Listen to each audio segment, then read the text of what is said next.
हे नवे नवे भगवानचं दुसरं रूपच आहे।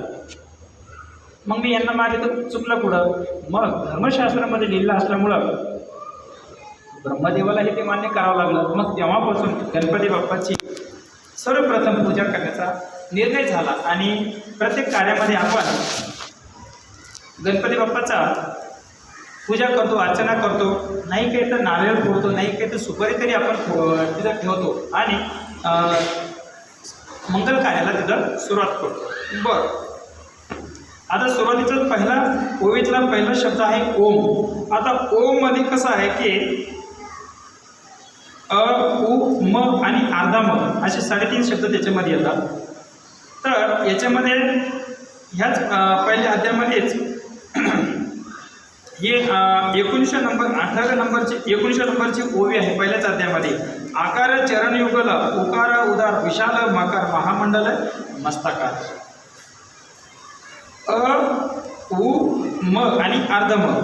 आता याच्यामध्ये हा जो ओम नावाचा शब्द आहे हा भगवान परमात्माचा वाचक शब्द आहे, तसेच भगवान गणपती सुद्धा वाचक शब्द आहे। आता स्वतः भगवानच्या मुखातून हा जर शब्द आला म्हणजे तो किती पवित्र आणि महत्त्वपूर्ण शब्द आहे याचं आपल्याला महत्त्व ध्यानामध्ये येतं। जसं गणपती बाप्पात सुद्धा वाचक शब्द आहे, मग याच्यामध्ये अ उ आणि म आणि अर्धा म असा आलेला आहे। म्हणजे ओम हा शब्द जागृती आहे, सुषुप्ती आहे आणि स्वप्नी आहे आणि तुर्य या चारही प्रकारामध्ये ओम हा शब्द समाविष्ट आहे। म्हणजे हे चारही प्रकार ओम ह्या शब्दामध्ये समाविष्ट असतात।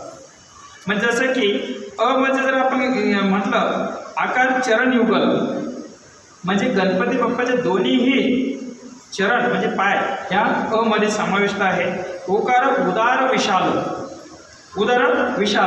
उदार म्हणजे पोट, म्हणजे विशाल असं पोट आहे। म्हणजे जे गणपती बाप्पाचं प्रतिकात्मक त्याच्यामध्ये आहे की उ हा शब्द त्याच्यामध्ये येतो की आणि मकार महामंडल मस्तकाकार आहे। म्हणजे जे मस्तक आहे एकदम मोठं आहे, याच्यासाठी त्यांनी सांगितलेलं आहे की हे जे वेगवेगळं ज्ञान आहे तुम्ही साठवून ठेवू शकता। त्यासाठी तर आपण जर का आपण एक व्यावहारिक दृष्टांत द्यायचं झालं आपलं मोबाईल असतो, मोबाईलमध्ये खूप सारी माहिती